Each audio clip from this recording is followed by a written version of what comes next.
Бүгін Ысык Көл облысының Каракол шаарында кайрадан жаңыланган стадиондун ачылышы өтүүдө. Ага алдыда Кыргыз Республикасынын президенти Садыр Жапаровдун катышуусу күтүлүп жатат.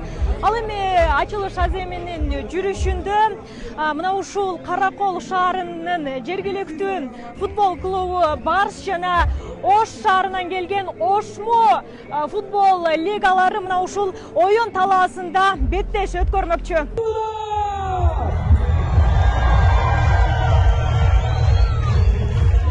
Жалпы 5 гектардан ашуун аяк тейлеп жаткан бул стадион бардык заманбап талаптарга жооп берет. Өзүңүздөр көрүп тургандай эле оюн талаасы, оюн өткөрүүгө бардык шарттары каралып, асма шамдар жана ошондой эле LED экрандар орнотулган. Ал эми көрүүчүлөрдүн саны 3300дөн ашуун адамга ылайыкташтырылган. Андан башка дагы оюнчулар үчүн бардык инфратүзүмдөр түзүлгөн.